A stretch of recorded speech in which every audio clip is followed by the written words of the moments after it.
오늘 여러분들과 함께 살펴볼 이 저주받은 무화과 나무 사건은 기독교를 비난하는 사람들이 그 근거로 자주 사용하는 그러한 구절입니다. 그 근거는 바로 13절에 무화과의 때가 아님에도 불구하고 열매를 찾으시는 그 예수님, 그리고 또 나무를 저주하시기까지 하는 예수님의 모습이 나타나는 성경이기 때문입니다. 이것은 마치 막 태어난 어린아이에게 빨리 너 뛰지 않으면 너에게 저주하겠다, 이렇게 말하는 것과 같아 보일 수도 있기 때문입니다. 또한 어떤 사람들은 12절에 예수께서 시장하셨다라는 말씀을 근거로 배고프신 예수님께서 예민하여져서 이제 열매가 없는 나무를 저주하셨다, 이렇게까지 또 해석하는 사람이 있습니다. 그리고 의사, 음악가, 철학자, 신학자, 그리고 노벨 평화상의 수상자로 우리가 잘 알고 있는 알베르트 슈바이처는 이 본문을 십자가에 대한 그 죽음의 스트레스가 너무 심한 나머지 예수님께서 행하셨던 그 일 중에 하나다, 이렇게 또 해석을 하는 사람들도 있습니다. 그렇기 때문에 어떤 의미에서는 오늘 본문이 굉장히 난해해 보일 수도 있는 그런 본문이지만, 과연 하나님께서 우리에게 이 본문을 왜 허락하셨는지 우리가 함께 문맥을 통해서 그 뜻을 발견하고 다짐할 수 있는 그러한 시간이 되었으면 좋겠습니다. 본문의 앞부분을 보면 시간적인 배경을 우리가 찾을 수 있습니다. 예루살렘, 나귀 새끼, 겉옷, 나뭇가지, 그리고 또 호산나 외치는 사람들의 그 소리를 통해서 우리는 지금 시간적 배경이 바로 종려주일이구나 라는 것을 발견할 수 있습니다. 그렇다라는 것은 예수님께서 십자가에 달리시기 일주일 전에 벌어진 사건이구나 라는 것을 또 알 수 있는 것이죠. 당시에 사람들의 환대를 받으면서 예루살렘에 입성하신 예수님께서는 첫째 날 하신 행동이 무엇이냐면 11절을 보시면 성전의 모든 것을 둘러보셨다라고 이야기하고 있습니다. 그리고 또 얼마나 세세하게 그 성전의 곳곳을 제자들과 함께 돌아보셨는지 해가 질 때까지 그곳에 계셨고, 그리고 나중에 베단이라는 곳으로 제자들과 함께 떠나시는 장면을 우리는 성경을 통해 목격하게 됩니다. 이 베단이라는 장소는 예수님께서 굉장히 자주 머무셨던 그러한 장소였는데, 아람어로는 베트 아냐라고 해서 가난한 자들의 집이라는 의미를 가진 동네이기도 하고, 이 히브리어로 이 베단이라는 것은 베트와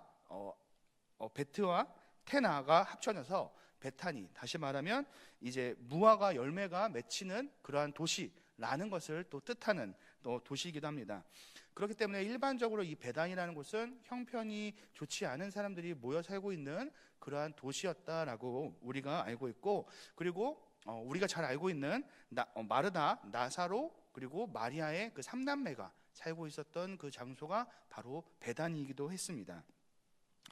예루살렘의 왕으로서 입성하신 그 예수님께서는 화려하고 그리고 고급스러운 호텔과 같은 곳에서 생활을 하신 것이 아니라 바로 변두리에 위치한 허름하고 예수님을 진정으로 따르는 사람들과 교제하셨다라는 것을 우리가 또 발견할 수 있는 대목이기도 합니다. 이튿날이 되고 예수님께서는 베다니에서 예루살렘으로 가시는데 바로 가신 것이 아니라 그 중간에 무화과 나무에게로 향하시는 것을 볼 수 있습니다. 그 설명을 제가 잠시 찾아서 읽으면 마가복음 11장 12절과 13절입니다. 이튿날 그들이 베다니에서 나왔을 때에 예수께서 시장하신지라 멀리서 잎사귀 있는 한 나무를 보시고 혹 그 나무에 무엇이 있을까 하여 가셨더니 가서 보신즉 잎사귀 외에 아무것도 없더라. 이는 무화과의 때가 아님이라라고 이야기하고 있습니다. 한글 성경을 보면 이 부분을 한글 성경을 통해서 우리가 이 부분을 읽어보면 당시에 이제 두 가지 장면이 머릿속에 남는 것 같은데, 배고프신 예수님이라는 이미지가 남고, 그리고 열매를 맺기에는 아직 이른 나무, 이러한 개념이 잡히는 것 같습니다. 그런데 성경의 원어로 이것을 좀 접근해 보면 의미가 조금 달라집니다. 먼저 12절에 시장하셨다라는 이 단어는 정확한 의미를 따지면 굶주렸다라는 의미를 갖습니다. 물론 실제로 배고플 때, 허기 질 때 역시 이 단어를 사용하기도 하지만 무언가를 갈망하고 그리고 또 채워지기를 바라는 적극적인 마음이 있을 때 이 단어를 또 사용하기도 합니다. 내용을 보다가 이해하기 위해서는 무화과 나무의 그 특징에 대해서 우리가 또 살펴야 되는데, 무화과는 없을 무, 그리고 꽃화, 열매 과, 그래서 무화과라고 이렇게 이야기합니다. 그래서 우리가 일반적으로 생각하는 그 꽃은 이 무화과에서 찾아볼 수 없는데, 하지만 우리가 열매라고 생각하는 생각하는 것이 사실은 꽃받침이 변한 것이고, 그 안에 무화과를 열어보면 안에 빨갛게 달콤한 것이 있는데, 그것이 사실은 꽃이고 그 안에 또 씨앗이 있는 것이 바로 무화과가 가지고 있는 그런 특징이라고 합니다. 그리고 또 무화과는 어떠한 환경 속에서도 잘 자라는 그러한 특징을 가지기 때문에 길가 혹은 이제 집들에서 쉽게 볼 수 있는 그러한 나무 중에 하나라고 합니다.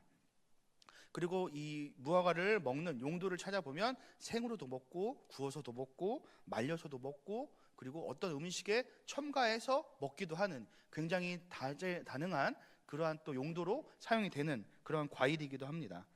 추가로 이 무화과 안에는 피신이라는 효소가 있기 때문에 소화에도 도움을 주는 그러한 영향을 가지고, 그리고 베르갑텐이라는 성분은 혈압을 낮추고 해독을 하는 그러한 또 작용을 하기 때문에 굉장히 유용하기까지 한 그러한 열매인 것이죠. 이러한 무화과는 겨울이라고 할 수 있는 11월에서 3월까지는 빈 가지로 존재합니다. 그러다가 팔레스타인 지역의 그 기후가 이제 건기로 시작되는 그 4월부터 11월까지는 이제 그 안에서 잎사귀가 나오고 이제 열매가 나오기 시작하는 것이죠. 그래서 4월에서 5월을 보면 이제 잎사귀가 이제 나오기 시작하고 이제 작은 열매들이 생기기 시작하는 그때인데, 바로 무화과 나무가 열매를 맺는 그 첫 열매를 파게라는 히브리어로 그것들을 부른다라고 합니다. 굉장히 이 파게라는 첫 열매는 굉장히 작은 크기를 가졌고 단맛이 거의 없고 그냥 밍밍한 그러한 맛을 가지고 있기 때문에 사람들에게 있어서 선호가 되지 않는 그런 열매였습니다. 하지만 정말 먹을 것이 없는 사람들에게는 맛이 없는 밍밍한 열매이지만 그마저도 그들에게 허기를 채워줄 수 있는 그런 역할을 하는 것이 바로 이 파게라는 첫 열매인 것이죠. 그 이후에 무화과는 4번이나 더 열매를 맺으면서 우리가 알고 있는 그 달콤한 무화과 열매를 또 가지게 되는데, 그것을 테에나라는 열매라고 따로 또 부르기도 합니다. 그럼 다시 본문으로 넘어와서 아까 시간적인 배경이 종려주일이라고 우리가 살펴봤습니다. 그렇기 때문에 대략적으로 4월 정도라고 우리가 알 수 있고, 이때는 무화과의 잎이 나기 시작할 때이고, 그리고 또 열매도 같이 맺히기 시작하는 시기라는 것을 우리가 알 수 있습니다.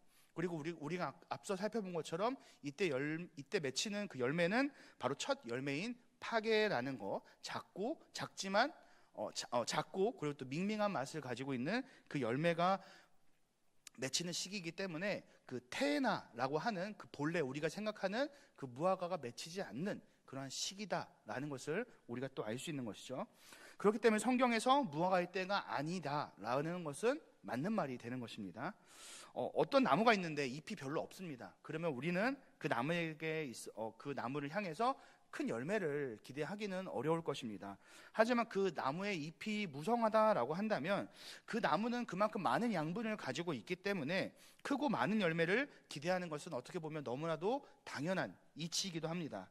예수님께서도 아무 나무나 보신 것이 아니라 잎사귀가 있는 그러한 무화과 나무를 보시고 그 열매를 기대하신 것이기 때문에 예수님께서 그 나무에게 열매를 기대하는 것은 잘못된 것이 아니라는 것입니다. 하지만 문제는 그 나무에게 잎사귀 외에는 다른 것들이 존재하지 않았다라는 데 있습니다.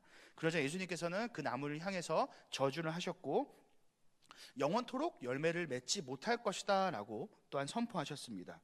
무화과 이야기는 여기서 멈추지 않는데 다음 무화과 이야기가 나올 때까지 그 사이에는 우리가 잘 알고 있는 성전 정화 사건이 함께 기록이 되어 있습니다. 마가복음의 특징 중에 하나는 샌드위치 기법이라는 것을 사용했다라는 것인데, 어떠한 특정한 사건 사이에 다른 별도의 또 사건을 추가해서 이 두 가지 사건이 바로 같은 뜻을 가지고, 그리고 이 사건들을 통해서 본래의 뜻을 이해할 수 있도록 하는 그러한 기법을 주로 사용했습니다. 그렇기 때문에 이 무화과 나무 사건 사이에 존재하는 성전 정화 사건은 사실은 그냥 추가된 사건이 아니라 그냥 별 의미 없는 독립적인 사건이 아니라 우리가 이 무화과 나무 이야기를 이해하는 데 있어서 굉장히 중요한 키가 될 수 있는 그러한 사건이기도 한 것입니다. 예수님께서는 이제 성전에 들어가서 이제 매매하는 자들을 몰아내셨습니다. 그리고 돈 바꾸는 자들, 비둘기 파는 자들을 모두 쫓아내시고 마가복음 11장 17절을 보면 이에 가르쳐 이르시되 기록된 바 내 집은 만민이 기도하는 집이라 칭함을 받으리라고 하지 아니하였느냐 너희는 강도의 소굴을 만들어두다 이렇게 그들에게 말씀하십니다. 구약과 신약은 굉장히 많은 문화적인 차이를 가지고 있습니다. 그래서 직업에 있어서도 구약 시대 때는 이제 농사나 아니면 목축을 주로 했다라고 한다면 이제는 디아스포라라고 해서 이제 이방 땅까지도 사람이 가서 생활을 하기도 하고 아니면 상인이라든지 다양한 직업을 사람들이 또 가지게 되었습니다. 그런데 중요한 것은 제사를 드리기 위해서는 재물이 존재하는데 그들의 직업으로는 이제 재물을 가질 수가 없게 된 것이고 그렇기 때문에 재물을 가지지 못한 사람들 아니면 멀리 사는 사람들의 편의를 위해서 성전에는 재물을 판매하기 시작했다라는 것입니다.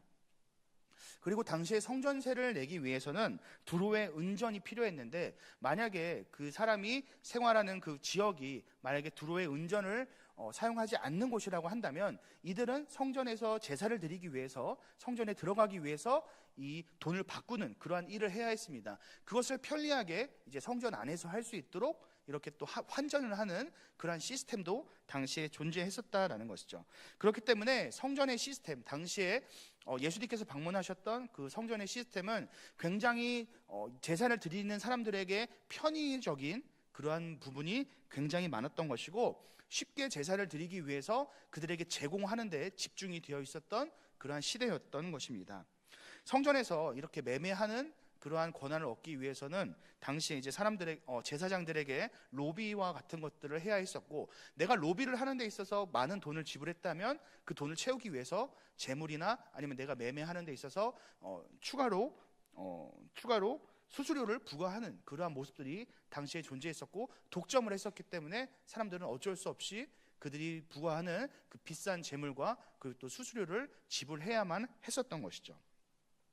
당시에 예루살렘 성전의 모습은 사람들의 편의와 그리고 또 자신들의 종교성을 유지하는데 그 목적이 있었지 그 본질인 바로 하나님을 향한 마음이 그 성전 안에는 존재하지 않았던 것입니다.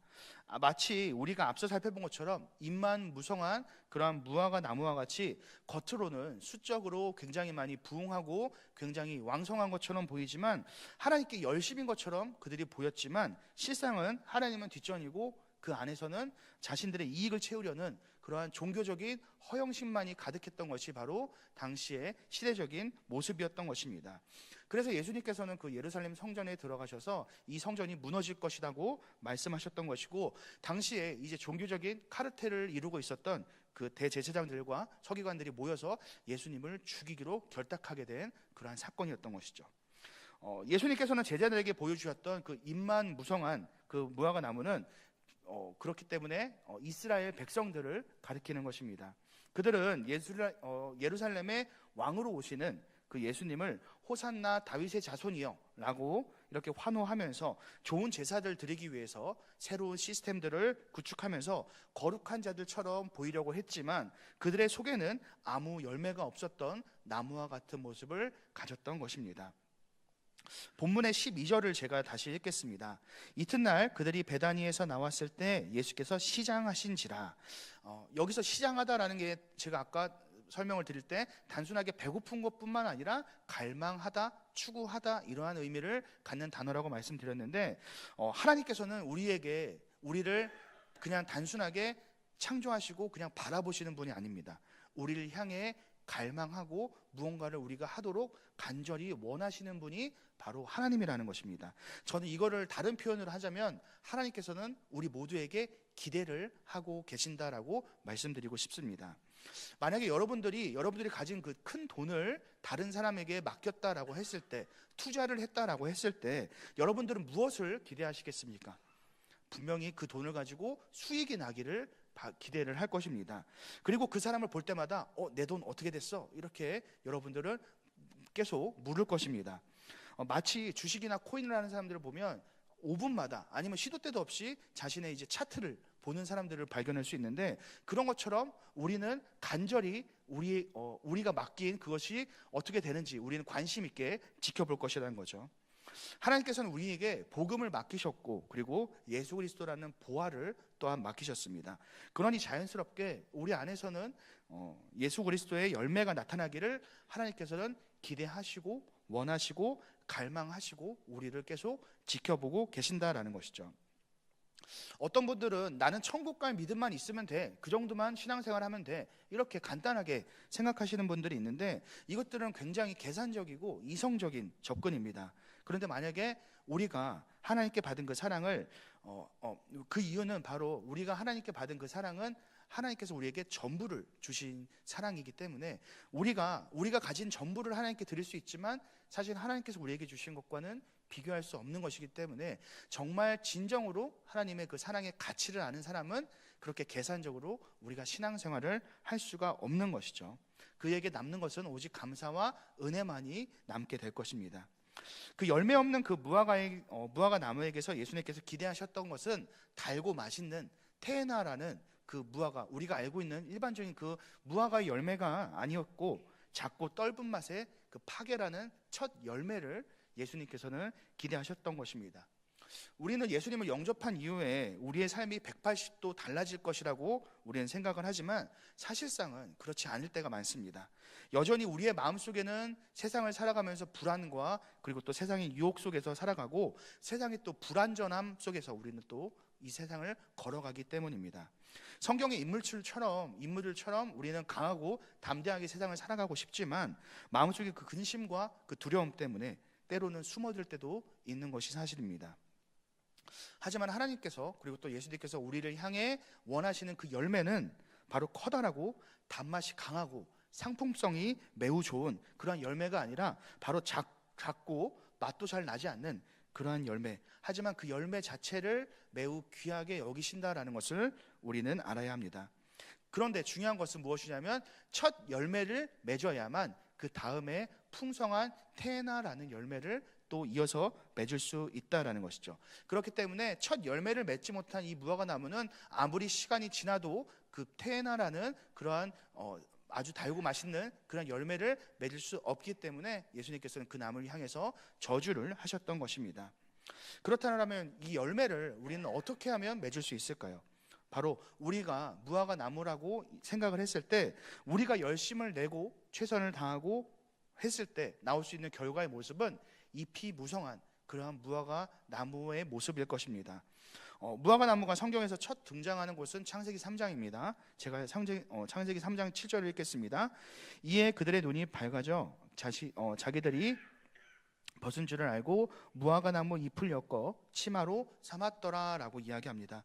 인간이 죄를 짓고 그것을 가리우기 위해서 행동을 했었던 그 최선의 선택이 바로 무화과 나무의 잎을 가지고 자신의 죄를 가리우는 그런 모습이 나왔던 것이죠. 그래서 본문에서 무성한 무화과 나무 잎은 인간의 노력과 열심, 겉으로 드러나는 그 종교성을 가리킨다라고 우리가 또 생각을 할 수 있는 것입니다. 나무 스스로 존재할 때는 어떠한 방법으로도 열매를 맺을 수가 없지만, 단 무화과 나무 그 존벌로 인해서 그 외부적인 요인이 무화과 나무 안에 들어가게 되었을 때, 외부적인 요인을 만나게 되었을 때 비로소 그 무화과 나무는 수정을 할 수 있게 되고 열매를 또 맺을 수 있게 되는 거죠. 어떻게 보면 우리 안에 내주하시는 성령님을 우리가 만남으로써, 그리고 또 부활의 첫 열매가 되시는 예수님을 믿음으로써 우리는 영접하게 됩니다. 무화과 열매의 모습이 마치 무화과 나무의 그 열매는 마치 광야의 만나와도 비슷한데, 배고프고 굶주린 그 이스라엘 백성들에게 일용할 양식이 되었고, 또한 다양한 방식으로 먹을 수 있다라는 그러한 점이죠. 그리고 또 만나는 성경에서 이 땅에 오시는 그 생명의 떡이신 예수 그리스도를 또 상징하기도 합니다. 성령님의 말씀을 우리가 순종을 할 때 무화과 나무 속에서 이제 수정이 이루어지고 열매가 서서히 맺히기 시작하는 것처럼, 우리의 삶 속에서도 잎과 함께 열매가 자라나기 시작할 것입니다. 우리가 구원의 문제에 있어서 행함을 통해서 의롭다함을 받는 것은 아니지만, 하나님께서 의롭게 하신 자에게는 반드시 의로운 의의 열매가 나타나기 때문에 우리의 믿음과 신앙이 참인지 거짓인지 우리는 행동을 통해서, 삶을 통해서, 열매를 통해서 우리는 돌아볼 수 있는 것이죠. 이튿날 베드로가 말라버린 그 무화과 나무에 대해서 예수님께 이렇게 이야기합니다. 예수님께 질문을 하니까 예수님께서 베드로에게 이렇게 말씀하셨습니다. 마가복음 11장 22절에서 24절입니다. 예수께서 그들에게 대답하여 이르시되 하나님을 믿으라. 내가 진실로 너희에게 이르노니 누구든지 이 산더러 들리어 바다에 던지라 하며 그 말하는 것이 이루어질 줄을 믿고 마음에 의심하지 아니하면 그대로 되리라. 그러므로 내가 너희에게 말하노니 무엇이든지 기도하고 구하는 것은 받은 줄로 믿으라. 그리하면 너희에게 그대로 되리라. 아멘. 우리가 얼핏 이 내용만 보면 믿는 그대로 구하는 기도를 하나님께서 들어주실 것이다 라는 그런 하나님을 우리가 기대하기 쉽습니다. 그래서 우리가 일반적으로 이 구절을 이 본문을 볼 때 인생의 중대사가 있을 때, 아니면 우리가 간절히 기도할 내용이 있을 때, 내가 구하는 그것을 이루어달라고 하나님께 기도할 때, 우리가 우리의 마음속에 스스로의 믿음과 그리고 또 위안을 갖고 싶을 때 찾는 그 구절들 가운데 하나입니다. 분명 성경에서는 우리에게 필요한 것을 구하라고 말씀하시지만 마가복음 11장에서 말하는 이 내용은 앞선 그 무화과 나무와 긴밀하게 연결되어 있기 때문에 우리는 조금 다른 시점으로 우리는 이것을 바라보아야 됩니다. 결론적으로 말씀드리면 우리가 열매 맺는 삶을 살기 위해서는 하나님을 믿는 믿음이 우리 안에 존재해야 한다는 것입니다. 내가 선한 일을 할 수 있는 능력이 있기 때문에 선한 일을 할 수 있는 것이 아니라, 혹은 다른 이들을 예수님과 같은 마음을 내가 가지고 있기 때문에 그들을 사랑할 수 있는 것이 아니라, 내가 그만큼 우리가 일반적으로 이야기하는 그 세계의 성인과 같이 내가 그러한 성인들의 마음, 그 큰 마음을 가지고 있기 때문에 다른 사람을 사랑할 수 있는 것이 아니라는 것입니다. 우리에게 예수 그리스도의 그 열매를 맺을 수 있도록 하실 그 하나님을 우리가 믿기 때문에, 지금 나는 많이 부족하고 많이 연약하지만 나를 통해서 역사하실 하나님을 우리가 믿기 때문에, 그리고 내 마음속에는 여전히 세상을 향한 그 두려움과 그리고 두려움 등이 있지만 그럼에도 불구하고 나를 사용하실 하나님을 내가 믿기 때문에, 나를 통해 완성해 가실 하나님을 내가 믿기 때문에, 그 믿는 믿음을 우리가 가질 때 우리가 구하는 바를 하나님께서 허락하시는 것이고, 나에게 내가 구하는 그 열매가 생겨날 수 있도록 하시는 것이죠. 오늘 새벽에 보았던 그 요한일서 5장의 본문 중에 16절을 제가 읽겠습니다. 누구든지 형제가 사망에 이르지 아니하는 죄 범하는 것을 보거든 구하라. 그리하면 사망에 이르지 아니하는 범죄자들을 위하여 그에게 생명을 주시리라. 사망에 이르는 죄가 있으니 이에 관하여 나는 구하라 하지 않노라 라고 얘기합니다. 여기서 구하는 것이 무엇이죠? 바로 내가 원하는 것을 구하는 것이 아니라 형제의 영혼을 구원하는 것을 구하라 라고 성경에서는 이야기합니다. 하나님께서 우리에게 구하라고 하신 것들은 우리가 생각하는 그런 기복적인 것들이 아닙니다.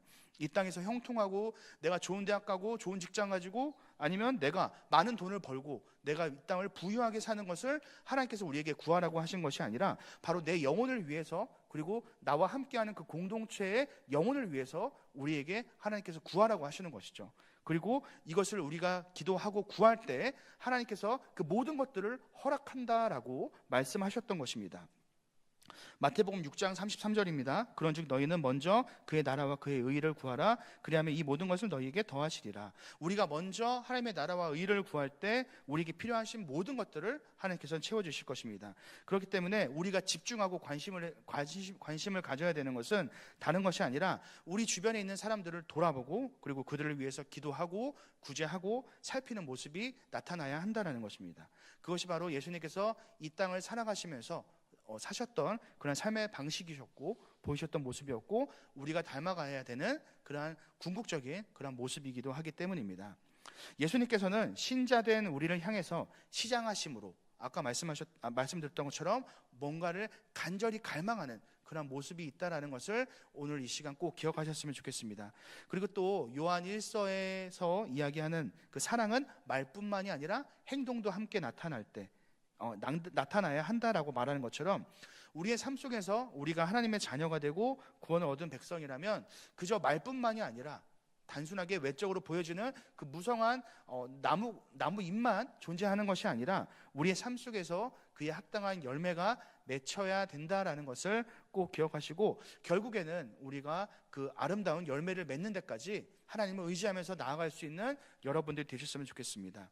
하나님을 믿음으로써, 하나님을 신뢰함으로써 그러한 선한 열매를 맺는 삶을 살아서 마지막 날에는 하나님께 칭찬받을 수 있는 우리 경상교회 온 성도님들 되시기를 주님의 이름으로 축원합니다.